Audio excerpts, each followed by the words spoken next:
Hey, what's going on, guys? Ian from MaddenSchool.com, and I wanted to make a quick video today going over the new defensive controls in Madden 20 and how you really have to be aware and make some adjustments to your defensive pre-play setup, because otherwise you're going to be doing some really dumb things and the result's not going to be great for you.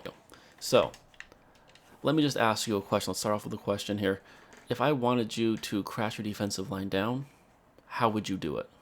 I think most people would say, hey, go ahead and hit that L1 or LB button on the Xbox, and I'd hit my right stick down. That's going to crash my defensive line down towards the middle.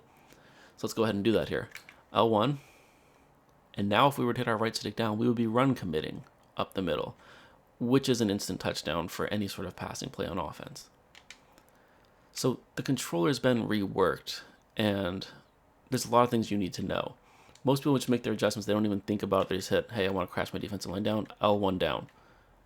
You can't do that. You really have to think about it, at least for the first week or two until you get used to it, that now the L1 and R1 buttons don't control your linebackers and defensive line.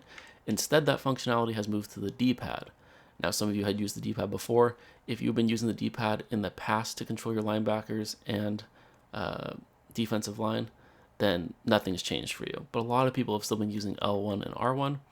That is no longer. So now if you wanted to crash your defensive line down, what you would do instead is press left on the D-pad and then down to slant them inside. If you want to adjust your linebackers, you want to press right on the D-pad, and then you can blitz them, spread them, pinch them, whatever you want to do. Now this is even a change from the Madden 20 beta. This functionality wasn't there in the Madden 20 beta. It was still the kind of standard legacy controls. I talked to one of my contacts at EA about this, a guy I really respect and trust. He's not just going to kind of give you the basic marketing spiel that you would get from kind of some of the more public relations type guys. He said basically the change was made because of the new Superstar XFactor abilities. They wanted to give the more kind of prime real estate of the controller, if you will, to the Superstar XFactor abilities. So that's the L1, L2, R1, R2, vice versa on the Xbox with the LT and LB. Basically, they wanted to make that more prevalent. No one really uses the D-pad unless you're hardcore. And what he was saying is that their data suggests that only really hardcore players, or really kind of maybe 20% of people, are really doing hardcore shifts or crashes with their defensive line linebackers, and the vast core of their user base doesn't even mess with those things.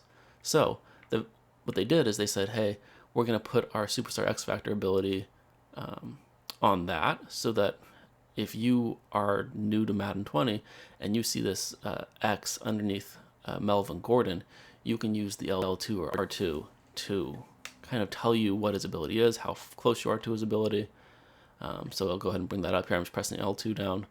And I'll tell you, hey, he's got the first one free. He's almost there. He's 3 out of 5. You just need a couple more 10-plus yard rushes, and then you'll get that. So that was the logic. He said that it took him, a week or two to get used to it, but now he's used to it. And he thinks most people, especially the people who make these hardcore adjustments, will be able to make the switch. It might take them a couple days, but they'll be able to get there. And I agree with him on that. I don't see the reason necessarily to rework the entire controller, but a lot of people are asking for an update where they put it back to how it was. If they do release that update, it'll probably be in a month. And then by that point, if you're a hardcore Madden player, you'll be used to the new adjustments anyway.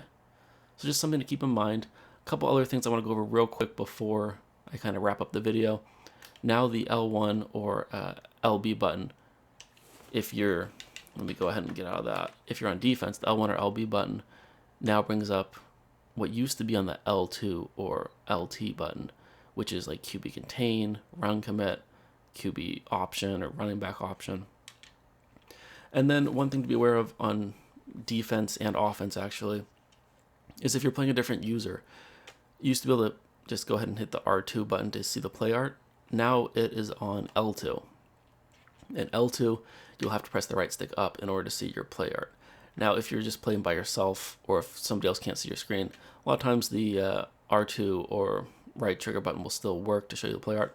But if you want to guarantee you see the play art, it is L2 plus right stick up. So if you guys have any questions about this, go ahead and leave a comment below. I'll be sure to answer your questions with how all the different controls work this year and any new changes they've made to the controller. Until the next time, guys, take care.